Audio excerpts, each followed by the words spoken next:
Jurgen Klopp's announcement that he's going to be ending his tenure as Liverpool manager at the end of this season has shook the world of football, and it's got everyone on red alert for what is going to be a huge managerial merry-go-round in the summer. The can of worms this Jurgen Klopp announcement has opened up means that the musical chairs that we're going to see of different managers moving to different clubs over this summer is going to be probably unlike any other before. With Liverpool sitting right at the top of the food chain, along with maybe one or two other clubs, top-end managers are going to be in extremely high demand, and for the first time in a couple of summers, there's actually a few of them going around. Already, there's been some firm favourites installed to replace Jurgen Klopp and take Liverpool on into the post-Klopp era. We're going to look at the top 3 outcomes that are the most likely to happen in the post-Klopp era, and my little hunch for what I think wee Jurgen is going to do on his travels thereafter. But before we get into any of that, if you're a Liverpool fan watching this, please enjoy this, because for me, sitting watching this from up here in Glasgow, Man United didn't really get to enjoy it with Sir Alex Ferguson, and Arsenal definitely didn't get to enjoy it with Arsene Wenger.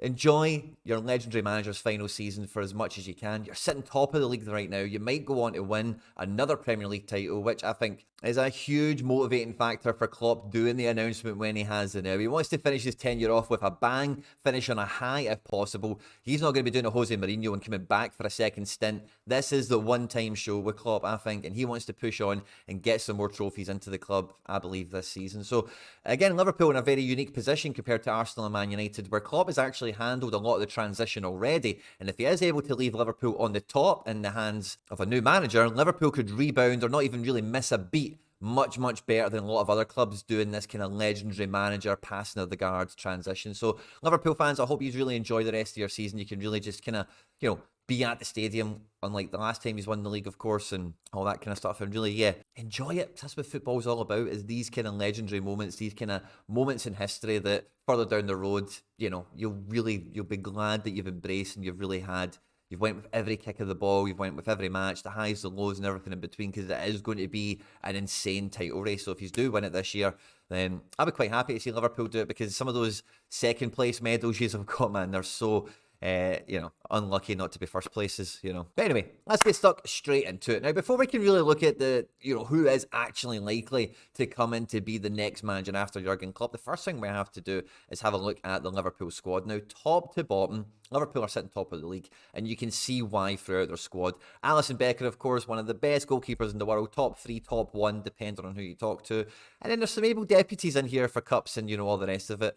In defence, of course, high calibre of guys, a lot of injury problems, it must be said, in centre-back and in the full-back areas, and a lot of good kids coming through from the academy on a regular basis, not just in defence, but in midfield as well. But the midfield transition, we've started to see that, especially in the last summer, basically a full rebuild here. And we've seen the development of Curtis Jones, of Harvey Elliott as well. So this kind of band of 6 here is really the main body of midfield. And again, it's Bayetage, I can't really say his name, sorry. Thiago Alcantara, maybe he moves on this summer as well. He's not really been that influential in the team. And obviously Firmino's gone. Mane's gone. Salah's still in the house at the moment, out of contract in 18 months or so maybe this will be his last season as well. Maybe the narrative suits the likes of Salah, maybe even Van Dijk as well, who's in the last 18 months at point of recording for his contract. But even outside of that, Gakpo, Diaz, Nunes and Jota is 4 high-quality Premier League strikers that, with a transfer or two off the back of any exits, the squad is elite in every single position. Now, there has been injuries, and the selection has been inconsistent, of course, down to those kind of external factors. But this, for the long and short of it, is essentially what I would say is one of the stronger teams you're going to see from Liverpool this season. I've not watched Liverpool every game this season, so I'm happy to be argued with on any particular position. I'm not married to this team, but just for the purposes of this video. Now, it's 4-3-3, it's gegenpressing, it's all out Jurgen Klopp, heavy metal football, we know that, okay? Now, the number one target the number one favourite that's been instated to take over this Liverpool team is Bayer Leverkusen's Xabi Alonso. Now, I did a video on the channel a few days ago about Xabi Alonso's Leverkusen and their battle for the Bundesliga title. They're a team that I've featured a few times on the channel already, but that video is really new. If you're interested in catching that, I'll link it at the end of this video in case you want to see a bit more about Xabi Ball and what's going on over there. But this team does take a bit of adaptation to really work for Xabi Alonso ball, as we've seen it at Bayer Leverkusen in the Bundesliga itself. The most attractive thing about Xabi Alonso ball onto the Liverpool team, of course, is the fullbacks. When you see how much difficulty Klopp has had in recent years, especially in getting the most out of the ability that Trent Alexander-Arnold has, seeing the way that Frimpong plays. If you look at Frimpong, he is basically, if you watch Leverkusen, Frimpong is in this zone here all the time. You would genuinely think he's a striker. Sometimes he's out here, sometimes he's about here, but he's mainly here. Now, he's got great recovery run, he's very quick, and, you know, if the ball does turn over on this side of the pitch, Frimmers is great for coming back and doing a bit of defending. He's a very underrated recovery defender, in my opinion. Trent is, you know, he's amazing, okay, but the idea of having a team built around him getting into this area here all the time probably whets the appetite of a lot of Liverpool fans. On the left-hand side with Alex Grimaldo, he is just sheer artillery, and Robbo does that job super effectively. But the rest of this Liverpool team doesn't have a great fit onto the Xabi Alonso ball. Darwin Núñez, maybe Cody Gakpo could make a stake for, you know, a claim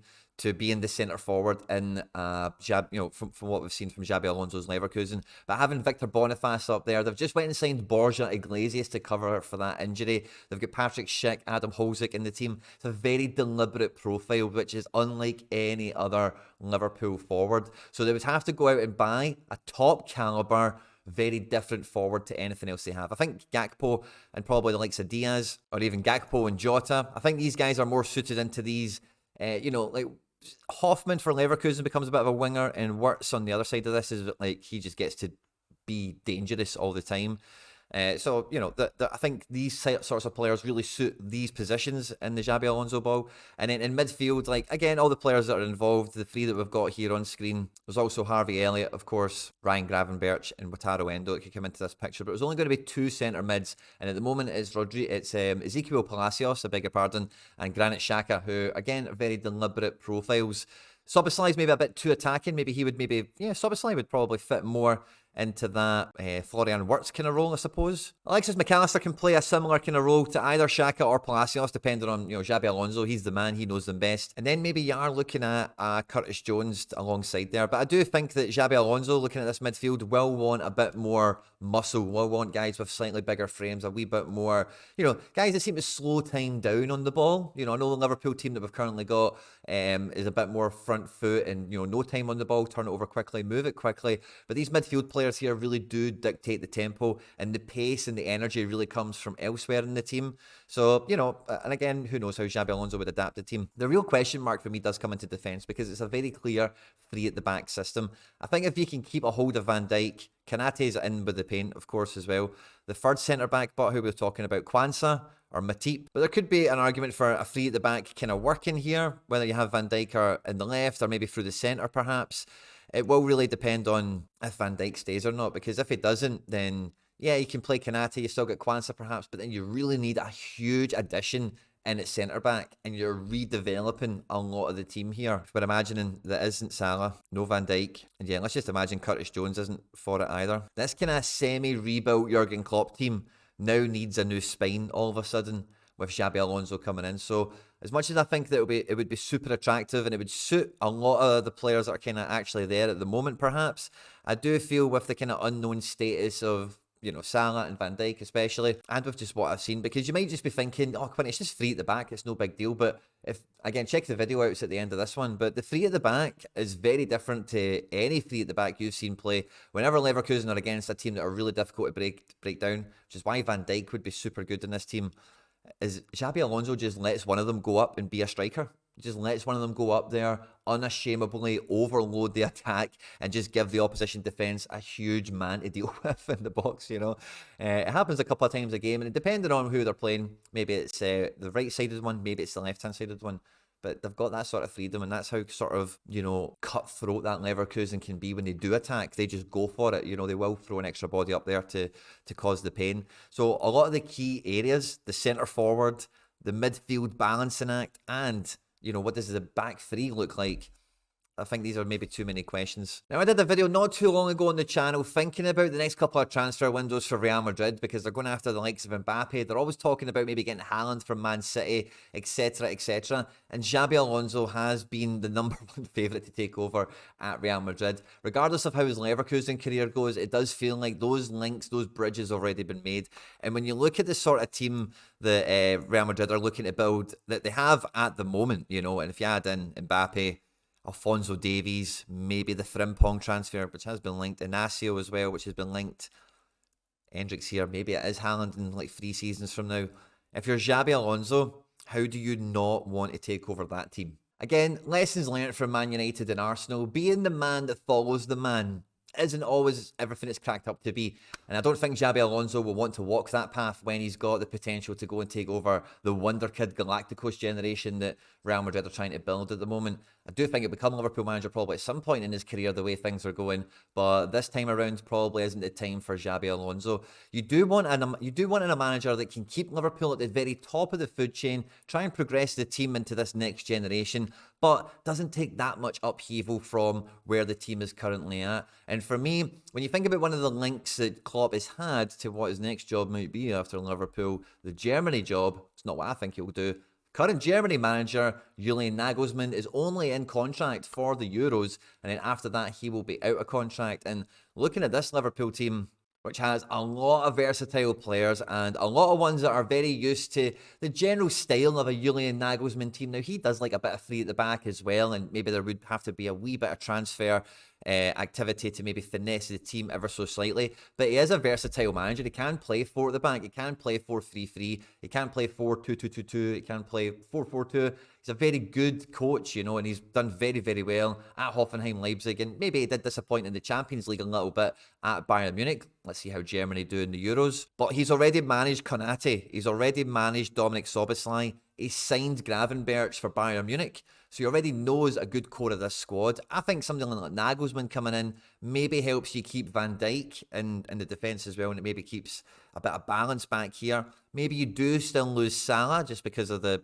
money on offer potentially for his next transfer. I don't know how many suitors in the open market there would be for Virgil van Dijk. I don't think Julian Nagelsmann would take too much effort to run with this team and then get a couple of transfers in and really adapt it to suit, maybe just how he wants to attack the Premier League ever so slightly. He's a very kind of zonal kind of manager in that respect, where he does like to overload zones. If you've got a lot of strength against an opponent, perhaps on the left-hand side, then you might see in different games they would play a 4-3-3, and maybe in some other games, maybe it's kind of like the same team, but you actually see them in the game, maybe a bit of 4-4-2 out of possession or something like that. Maybe get a wee bit of Red Bull ball, Gakpo in the Nkunku role. You've then got Darwin just running on doing the Timo Werners. And whatever else. It's personally the one I think makes the most sense. Again, Nagelsmann's used to working within transfer kind of infrastructures and clubs and all that kind of thing. And yeah, he has that Champions League experience. He has that title winning experience. He got to the semi-finals of the Champions League with Leipzig, don't forget, so like it's not just he did okay at Bayern, he did all these great things at Bayern, did great things at Hoffenheim in the Champions League as well, and getting them in to the Champions League and the league. So it's a guy who's definitely earned his stripes, super young in the game. I'm a huge admirer of him, you can probably tell. But the third most likely outcome is the one that I'm hearing the most noise about, and it's the one that I really think is the least suitable to the club. And it's normally what happens with Premier League clubs. They look within the Premier League. Is there a manager here already? We can just pull up the food chain and integrate him into our club, and maybe he can take the step up, and then we can benefit from getting someone that knows the league, has less new ground to cover when they come into the job, that kind of thing. The number one name that springs to this list at the moment is De Zerbi at Brighton. I don't think the opportunity to take someone like Unai Emery out of Aston Villa or Ange Postecoglou out of Tottenham is really on the table. So De Zerbi is the only kind of domestic internal move that I think is really even feasible, to be honest with you, of a guy that's earned some stripes. And, let's have a look at him. Does it, how would he do in this sort of team? Now, the Liverpool team has transformed quite a lot, as we've just looked at, over the last couple of transfer windows, and Klopp has already started to progress the team on. But De Zerbi, he has had a lot of success pretty much everywhere he's been, granted. But almost everywhere he's been is a team in the middle of the transfer food chain. Okay, and I think this is a really important dynamic of managers in general, in terms of, especially when you're moving into this top table, the top 1% of football clubs like Liverpool are. When you're at Brighton, when you're at Shakhtar, when you're at all these other types of clubs, you're forever signing players, and you're always going to be selling the best ones off, when they get really good and they're on form, they're getting scouted all the time and all the rest of it. So when you're forever in that kind of cycle, if you just think about a football club like a workplace, if you never really get to know, or you're never in a position where you need to be building relationships with players longer than, let's say, 2 seasons, then your skill set is set to managing players in a really quick time frame. Now, De Zerbi, this normally happens with some managers who have burnout at a club. Like a lot of people say with Jose Mourinho, after 2 or 3 seasons, whatever it is, it gets burnout. And there's been other things with different managers over the years. You don't need me to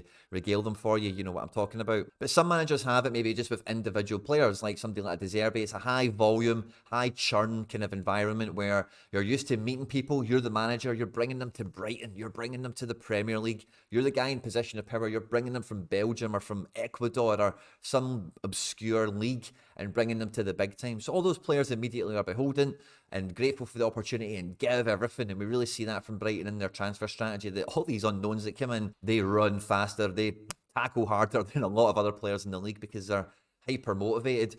And then, when they get some good press and they're starting to get confidence and they start to get good performances, they sell them and then they bring another guy in. So Liverpool are not going to be in that situation. Liverpool have to be operating at that top level the entire time. You're not going to be forever buying players in and moving the best ones out. So I do feel like the actual machine of Liverpool is totally different to anything De Zerbi's handled. And I think you see that with some other managers and some other clubs. It's just not the fit. Not a bad team, not a bad club, not a bad manager, but it just doesn't. And that's just what I think. That's just what I think is going to happen for De Zerbi. Maybe it would be a wild success at Liverpool, would it? I know, but that's just my kind of thoughts and feelings on it. But for me, Jurgen Klopp has said he's leaving this job because his batteries are empty. I think he's a bit motivated to get this league won. He probably knows he'd be ending the season anyway, especially if he does win the league. And I think batteries are empty. Don't get me wrong, but he's definitely done this as to get the 12th man, to get the 13th man out the fans maybe between now and the end of the season, because winning 1 league and 1 Champions League is fantastic, but Jurgen Klopp is a legendary Premier League manager, and 1 Premier League title doesn't really do him justice. Ranieri has 1. And like I mentioned with the Nagelsmann thing, there's been some links on maybe he'll go to international football, maybe he'll take over at Germany after the Euros. That would suit him. Low batteries, gives him a bit of time to keep himself in the game and, yada yada, all that kind of stuff. And yeah, it could happen. Wouldn't rule it out whatsoever. But the day after Jurgen Klopp announced he's going to be leaving Liverpool at the end of the season, Xavi Hernandez has announced he will be leaving Barcelona at the end of the season. Now, I think when you look at the Barcelona team, it does require a lot of work. It is a bit of a shambles. Barcelona, as we know, are a nightmare, and they don't have that synergy between boardroom and dugout. It feels like the transfer policy and everything's been mad. But Lewandowski, Gundogan in this team, if you can keep a hold of João Cancelo, who knows what will happen at left back if Balde kicks on and becomes a Barca starter. Ferran Torres is in at left wing, maybe it's somebody like Felix or Rafinha. They've also signed Victor Roque as well as a backup centre forward, but I would love to see Jurgen Klopp have a shot at this Barcelona team and try and get them to kick on a little bit. And if they got someone like Klopp in, I think number one, getting the Barcelona job offer would probably recharge your batteries quite quickly. It'd probably get you quite excited. As we know about Jurgen Klopp, he loves managing clubs with the best fan bases, like Dortmund, Liverpool. And if he wants to go to Spain, you've got to think Barcelona's the job he wants. So if it's coming up now, he's got some familiar faces in there he could probably get a better tune out of. Maybe not Gundogan, he's doing really well, but it could definitely maybe help Lewandowski kick on a little bit in Spain. And yeah, with a couple of transfers, he could really transform Barca all of a sudden. And with them, they are a bit of a mess, but their team's quality. They have had a lot of injuries as well. A bit of bad luck has happened their way as well. So I think, this is my wee sneaky one. I think we'll see Klopp maybe turn up at the new camp if he doesn't, take a proper break. If you remember when he was Liverpool manager, he was on a proper break after leaving the Dortmund game, the Dortmund gig. So yeah, we'll see how it goes. But that's my wee hunch. I think Barca could be a job that reinvigorates the batteries. I've seen some things for Bayern Munich as well. Don't think that happens, to be honest with you. And Liverpool fans, if Bayern Munich do sack Thomas Tuchel, don't let him anywhere near Liverpool. I hope you've enjoyed this one, guys. On screen now is some other stuff that I've made. I'll put the Xabi Alonso video there, but the other one will be something else that YouTube thinks you might enjoy. I hope you've enjoyed this one. And don't forget to subscribe, share, and retweet. And I'll catch you on the next one. Take care. Bye-bye.